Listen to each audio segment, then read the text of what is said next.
Our next witness was scheduled to be Dr. David Gushee. He has had a death in the family and is not able to be with us today, but instead his testimony is going to be read by Reverend Steve Hickle, who is the immediate past president of the North Carolina Council of Churches. We welcome Reverend Hickle.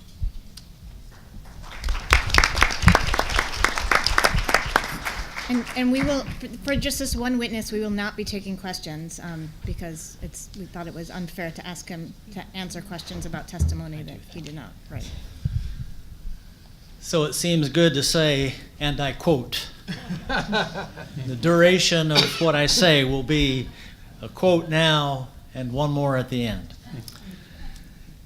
In the fall of 2005, I was sitting at my desk at the Southern Baptist College in Tennessee, where I used to teach, when I got an email from the main editor at Christianity Today, the flagship magazine of American evangelical Christianity. He asked if I would write a moral analysis of the issue of torture for their magazine. He said they were getting numerous inquiries from evangelical Christians in the armed forces and intelligence services who were troubled by the treatment of prisoners that they were seeing or in which they were being asked to participate. I had not written about this before, but I felt I had to undertake this analysis and offer it to such Christians. Thus began a decade of working on the issue of torture from a Christian ethical perspective. On February 1st, 2006, my piece, 5 Reasons Torture is Always Wrong, was released. I opened by acknowledging that the 9/11 attacks were heinous and that the U.S. had every right to defend itself. After that, I confined my inquiry to the question of whether the repertoire of legitimate self-defense measures from a Christian perspective could include torture.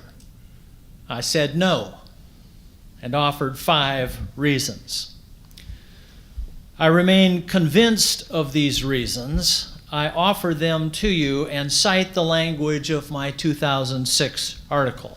Number 1, torture violates the dignity of the human being made in the image of God. Every inch of the human body and every aspect of the human spirit come from God and bear witness to His handiwork. We are made in the image of God, as in Genesis.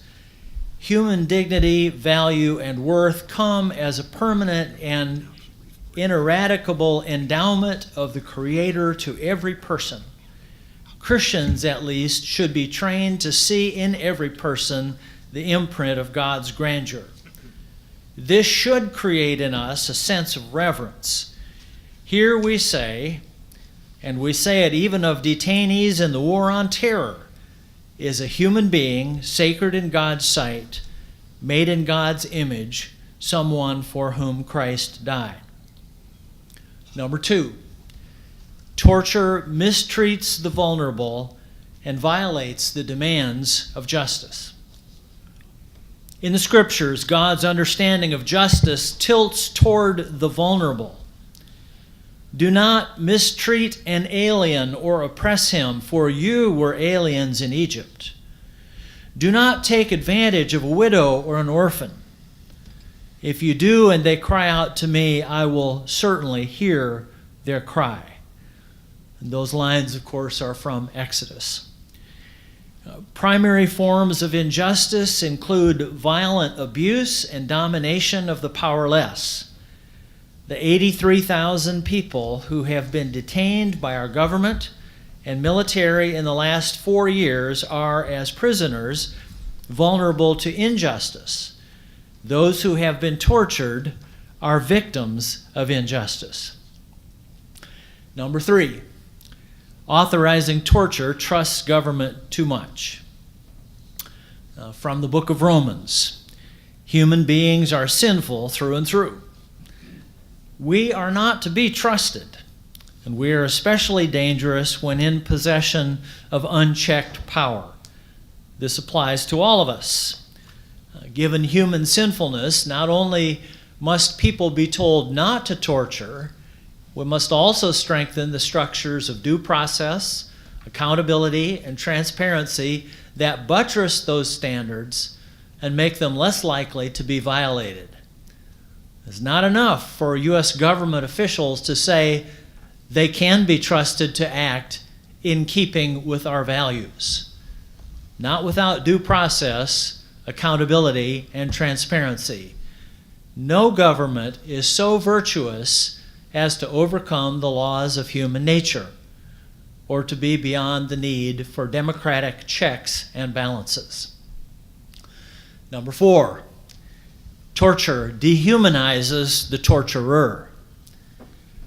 Loosening long-standing restrictions on physical and mental cruelty risks the dehumanization not just of the tortured, but also of the torturers.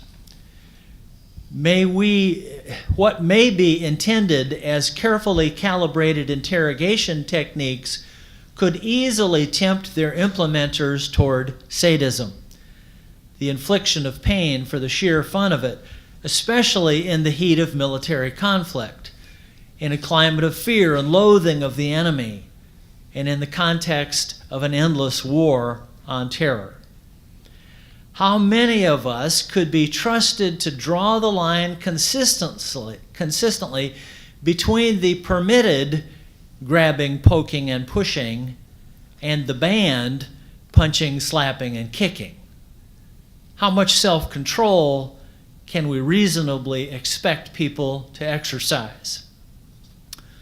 And number 5, torture erodes the character of the nation that tortures. A nation is a collective moral entity with a character and identity that carries across time. Causes come and go, threats come and go, but the enduring question for any social entity is who we are as a people. This is true of a family, a church, a school, a civic club, or a town. It is certainly true of a nation. Senator John McCain, who has led the Republican charge against torture, recently said, "This isn't about who they are. This is about who we are. These are the values that distinguish us from our enemies." Then in conclusion, I said, it is past time for evangelical Christians to remind our government and our society of perennial moral values, which also happen to be international and domestic laws. As Christians, we care about moral values, and we seek to vote on the basis of such values. We care deeply about human rights violations around the world.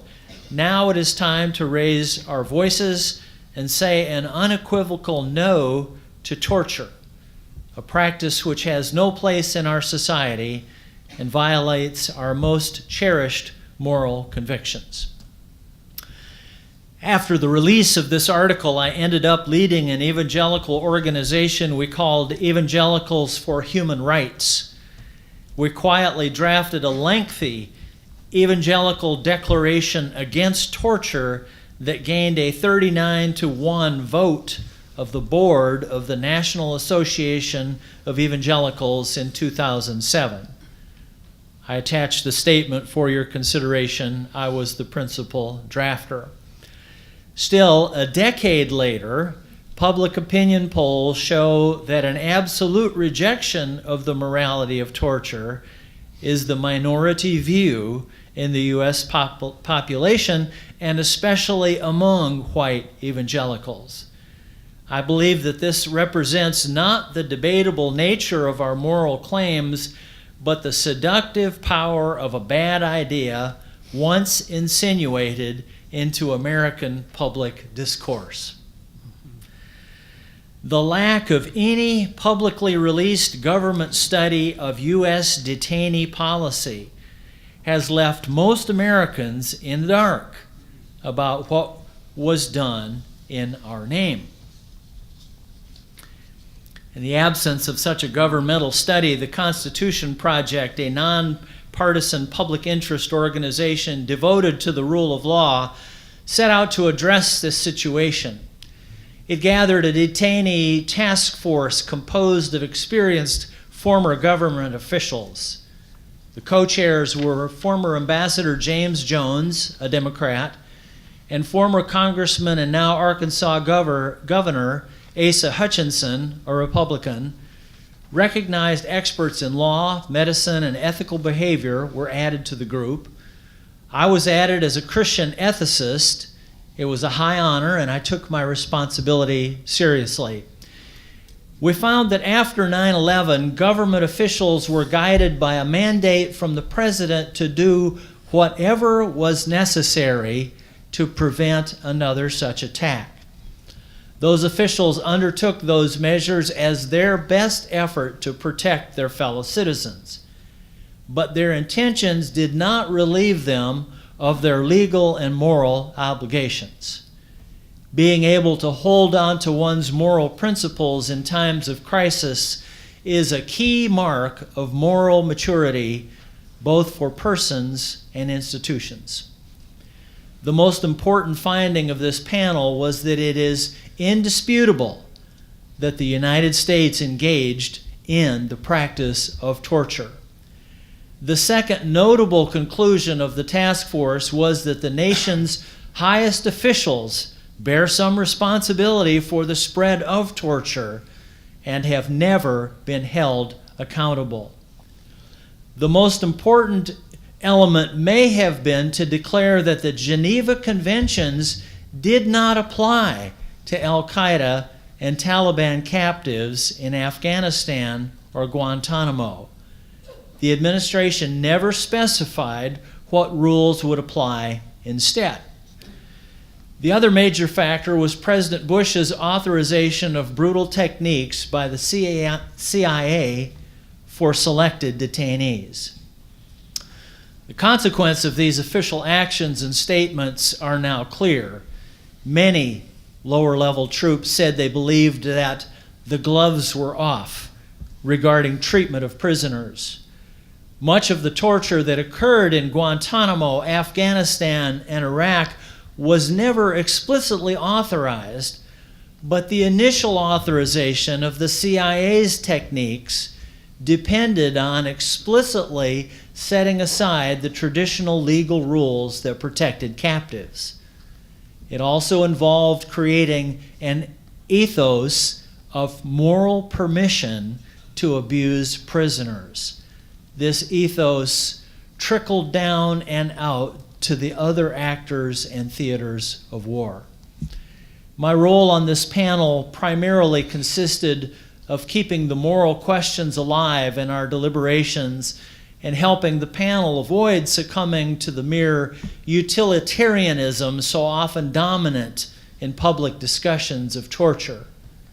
Though we deal with efficacy in the report, does torture work is not a question that can exhaust public reflection on detainee policy. In fact, it is a misleading question, even in merely legal terms, not to mention moral terms, because our legal obligations include an absolute ban on torture, whether torture might work towards some goal or whether it does not. I hasten to add that everyone I encountered on the panel was also operating with a moral compass that mattered deeply to them, whatever might have been its deepest wellsprings. I admire the way that panel members were able to combine love of country with a higher love of the good and the right. Another way to say it is that they did not absolutize national security, as if concern for protecting America could justify anything and everything that one might conceivably undertake toward that end. For me, concern about detainee abuse and torture has always been motivated by deeply held Christian convictions related to the sacred worth of each human being. My work on the torture issue over many years deeply informed my book on the sacredness of human life. It deepens my sense of the absolute necessity of this ethical framework to help us transcend the passions of the moment, especially during wartime. I was glad to discover patriotic, morally thoughtful ex-government leaders of the caliber of those on the panel. I was gladdened by their willingness to follow the truth where it led, regardless of prior views or any kind of party loyalty or ideological affiliation. The report makes me proud to be an American. I'm also proud to have been able to bear a quiet Christian witness in public life through my involvement in this task force. It is imperative that Americans reject torture absolutely and without equivocation. Christian faith should help if it is rightly understood and not swept aside by wartime passions or our fear of the next terrorist attack. And I thank you for listening.